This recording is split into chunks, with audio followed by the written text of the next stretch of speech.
Let me share 4 absolutely terrifying true stories about Uber rides that will make you think twice before hitting that request button. These aren't urban legends or creepypastas.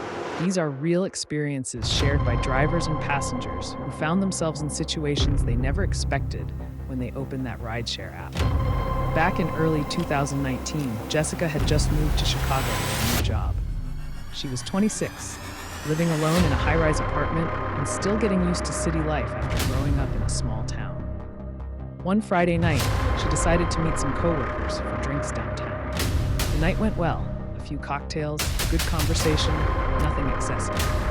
Around midnight, she said her goodbyes and ordered an Uber to take her home. Her app showed a driver named Michael in a black Toyota Camry that arrived in a few minutes. She waited outside the bar, shivering slightly in the cool spring air. When a black Toyota pulled up, she approached and asked, "Uber for Jessica?"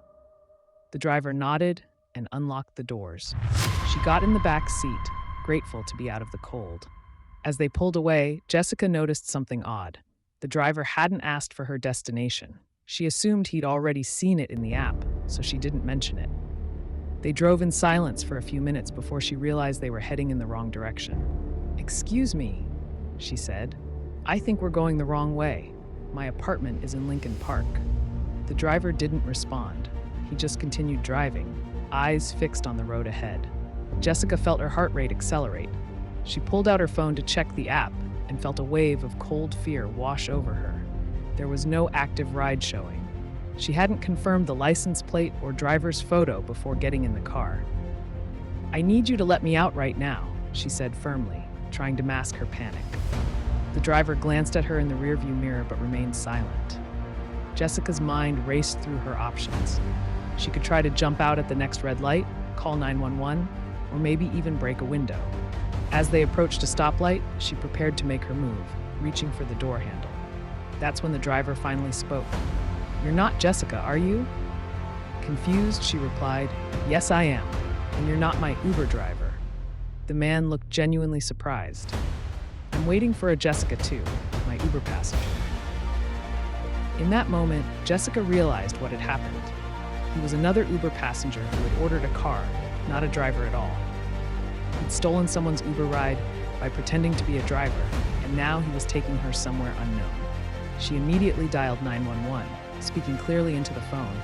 "I'm in a car with someone who pretended to be my Uber driver. We're heading north on Clark Street."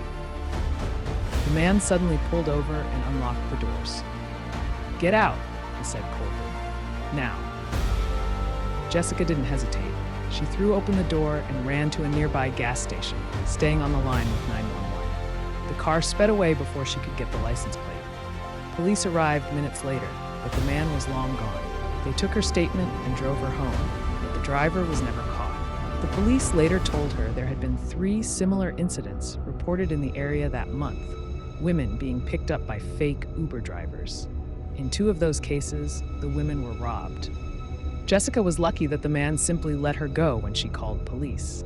She never found out what his intentions were, but she's grateful she didn't have to find out.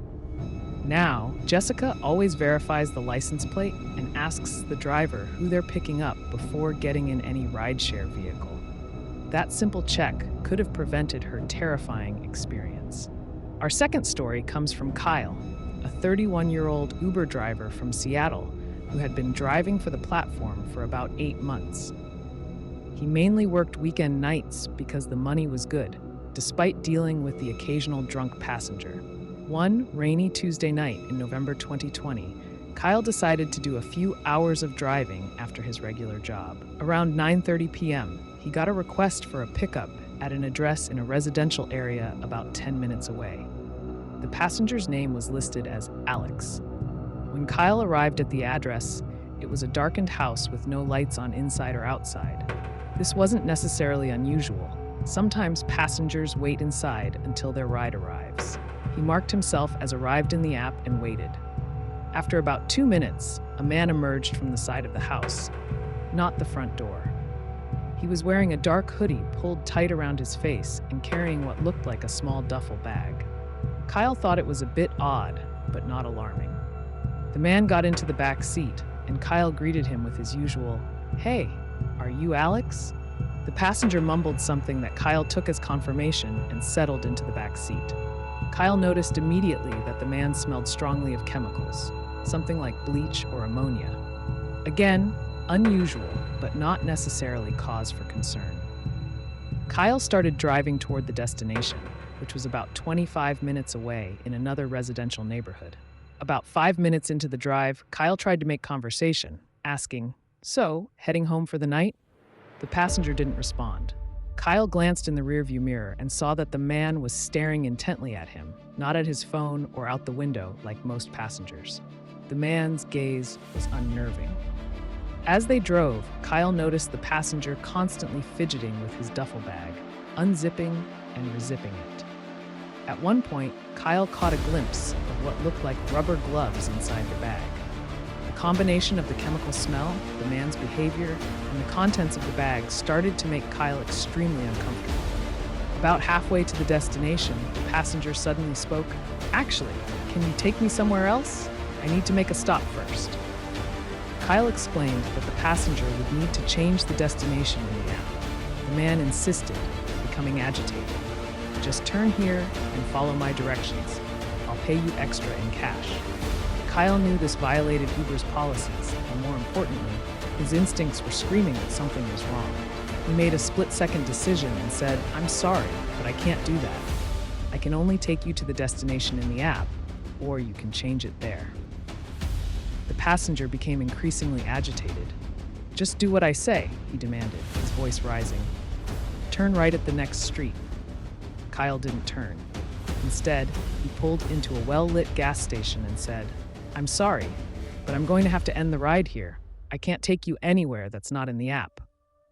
The man stared at Kyle for what felt like an eternity before finally gathering his bag and getting out of the car without saying another word. As soon as the door closed, Kyle locked all the doors and drove away, watching to make sure the man didn't follow him. The next day, Kyle saw a news report about a home invasion in the neighborhood where he had picked up the passenger. The homeowners had been away, but their security camera captured footage of someone breaking in through a side window, the same side of the house Kyle's passenger had emerged from. Police were looking for a suspect described as wearing a dark hoodie. Kyle immediately contacted the police and provided them with all the information he had, including the passenger's account details from the Uber app. As it turned out, Alex had created the account using a stolen credit card just hours before requesting the ride. Investigators later told Kyle they believed the passenger had broken into the house, committed a crime, and was using Kyle as an unwitting getaway driver. The duffel bag likely contained stolen items, and the chemical smell was probably from cleaning products the man had used to attempt to remove evidence. Kyle never found out the full details of what happened that night, but he's certain that his decision to trust his instincts and refuse to deviate from the app's destination potentially saved him from becoming an accessory to a serious crime, or worse, a victim himself.